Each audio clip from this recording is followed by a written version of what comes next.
bus. The dichotomy of all going that. to do the morning You only saw the preparation desk part, and so- the evening. You know, isn't that true that many So you need only a see the Oh my name? goodness. That's what's in front of us, but behind it is why. Okay, okay. So I think that's, Well, that's. but you're right, I should probably pronounce the life. Yes.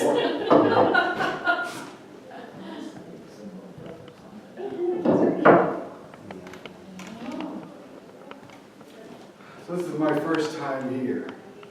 Welcome. Well, welcome. My name is Lou Sorrentino, and I'm another bozo on the bus.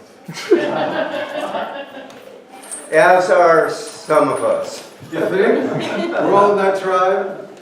Yeah, I'm recovered from the ride, but I'm still a bozo on the bus.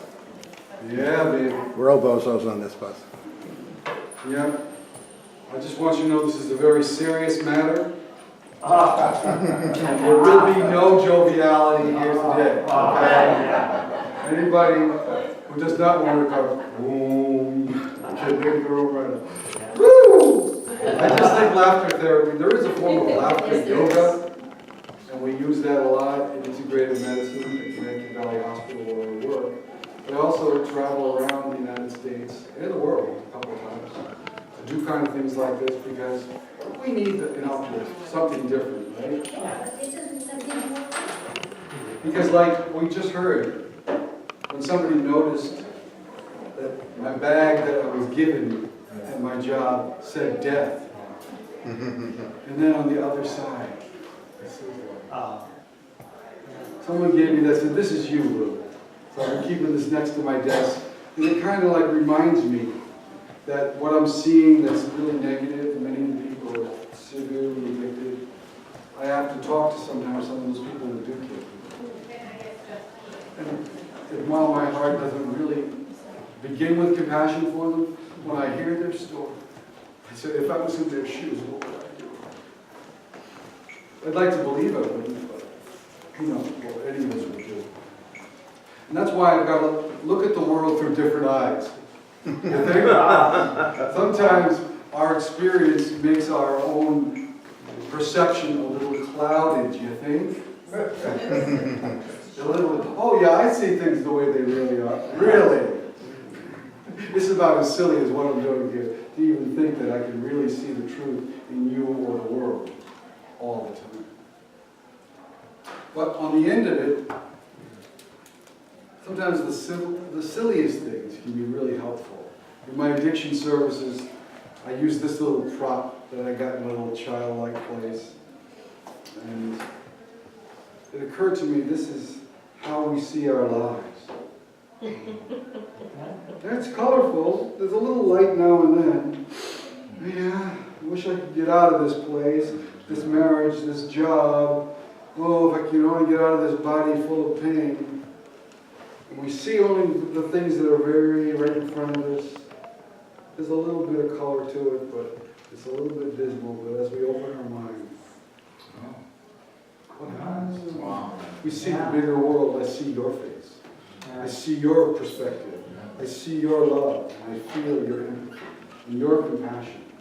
And if I can keep that perspective while I'm doing my daily work, while I'm in my daily relationships, while I'm looking for my significant other to pass away soon, I don't need to be dismal, but we all have those moments, don't we?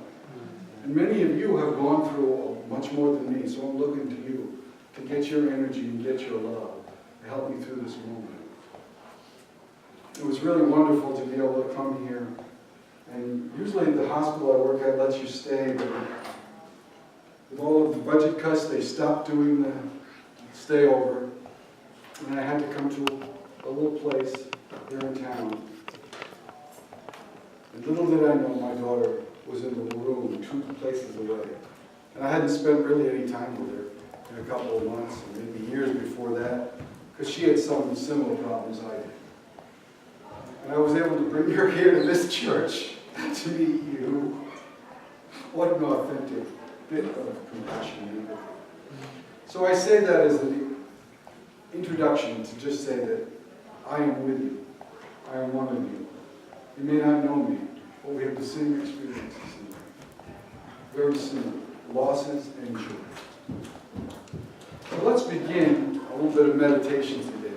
We're just grounding ourselves in this moment. Put your feet flat on the floor.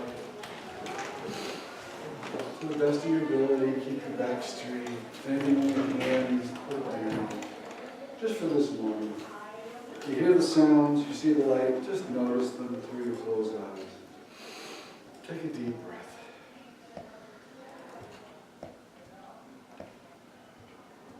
Now there may be some thoughts that come by that distract us.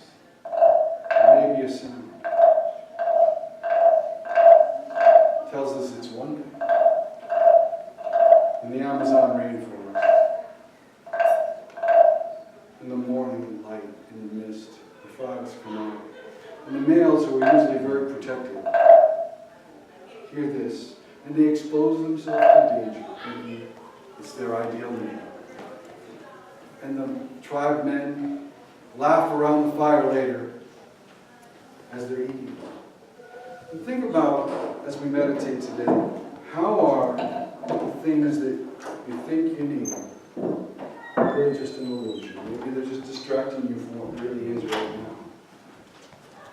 Let's go to that place. Let's not be deceived.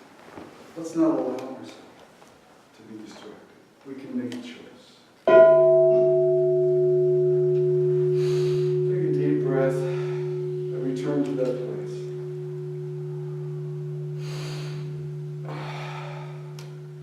Simplicity. Unity. Healing.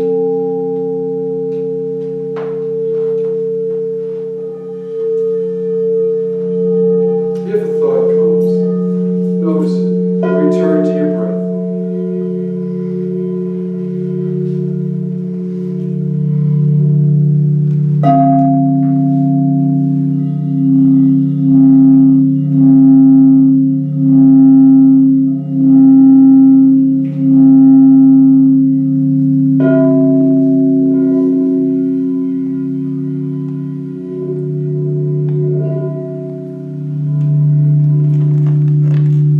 If you want, let's start with a guttural sound deep within your throat. So low it's almost not audible, but deep. You feel it. With your mouth closed, your tongue pressed to the top of your mouth. Make that guttural deep sound, deepest sound you can make.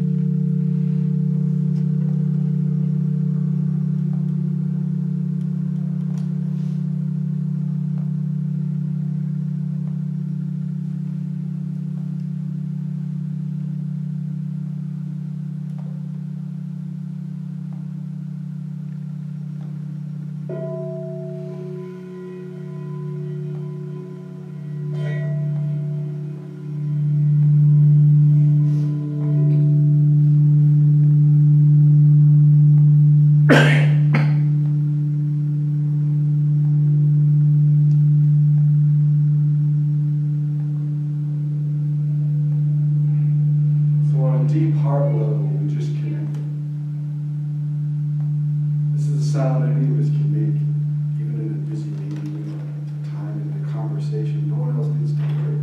But we can make that sound, vibrate the body, and return into our inner peace.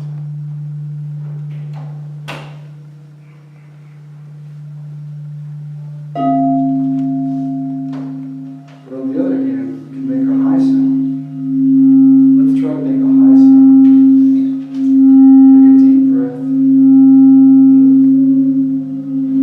To the best of your ability, make a clear high sound like this.